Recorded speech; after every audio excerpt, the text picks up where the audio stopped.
আজকের গল্প পায়রা আর পিঁপড়ে। বহুদিন আগেকার কথা। সময়টা ছিল গরমকাল। সূর্যদেব যেন পৃথিবীতে আগুনের বর্ষণ করছিল। ভয়ঙ্কর গরম পড়েছিল। একটা পিঁপড়ে ছিল। অত্যধিক গরমের জন্য পিঁপড়েটা খুব কষ্টে ছিল। ওর খুব তেষ্টাও পেয়েছিল। পিঁপড়েটা নিজের তেষ্টা মেটানোর জন্য জল খুঁজছিল। বেশ কিছুক্ষণ এপাশ ওপাশ ঘুরে ও একটা নদীর কাছে পৌঁছালো। জল সামনেই ছিল, কিন্তু ওর জল খাওয়ার জন্য জলের নামা সম্ভব ছিল না।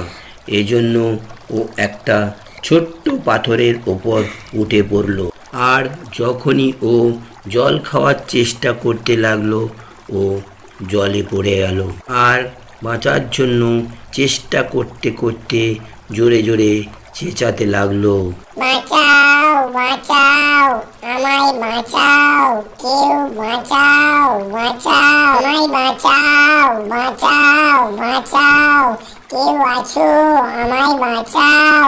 ওই নদীর পাড়েই একটা গাছ ছিল, যে গাছে বসেছিল একটা পায়রা।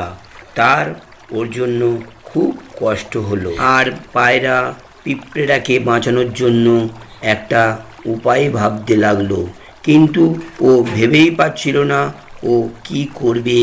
তখনই ওর মাথায় একটা বুদ্ধি এলো। আর তখনই ও গাছ থেকে একটা পাতা নদীর মধ্যে বাঁচার চেষ্টা করতে থাকা পিঁপড়েটার কাছে ফেলে দিল।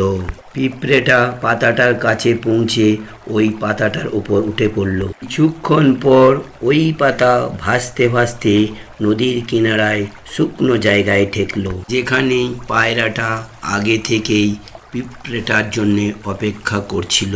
পিঁপড়েটা পাতা থেকে নিচে নেমে পায়রাটার কাছে গিয়ে বলল, পায়রা, আজ তোমার জন্য আমি প্রাণে বেঁচে গেছি। যদি কখনো আমার দরকার হয় তাহলে আমায় বলো। বোন, তুমি আর আমার কোন কাজে লাগবে বলো? এই কথা বলে পায়রাটা সেখান থেকে উড়ে গেল। এই ঘটনার বেশ কিছুদিন পর এক শিকারী জঙ্গলের মধ্য দিয়ে যাচ্ছিল।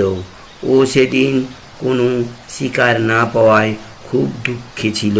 তারপর শিকারী হতাশ হয়ে এক নদীর পাড়ে বসে পড়ল আর ভাবতে লাগলো, আজ তো আমার কোনো শিকার করা হলো না। এই কথা ভাবতে ভাবতে হঠাৎ শিকারীর চোখ গিয়ে পড়ল গাছে বসে থাকা একটা পায়রার উপর। এই পায়রাটাকে শিকার করলে কিছু তো একটা জুটবে। এ কথা ভেবে শিকারী ধীরে ধীরে গাছটার কাছে গেল, যে গাছটায় পায়রাটি বসেছিল। তারপর গাছটার আড়াল থেকে পায়রাটা মারার জন্য বন্দুক উঁচিয়ে তাক করলো এবং পায়রাটাকে গুলি করে মারতে গেল, যাতে পায়রাটা নিচে পড়ে যায় আর সঙ্গে সঙ্গে শিকারি তাকে ধরে ফেলবে। পিঁপড়েটার পায়রার জন্য খুবই দুঃখ হলো আর পায়রার প্রাণ বাঁচানোর জন্য উপায় ভাবতে লাগলো।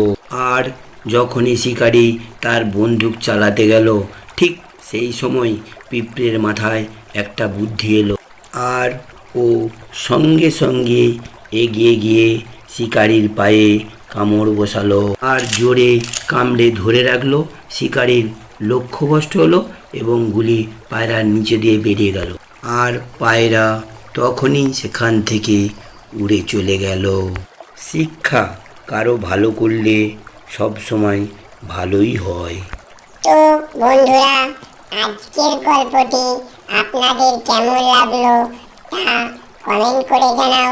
আর হ্যাঁ, অবশ্যই আপনার বন্ধু বান্ধবদের মধ্যে প্রচুর প্রচুর শেয়ার করুন।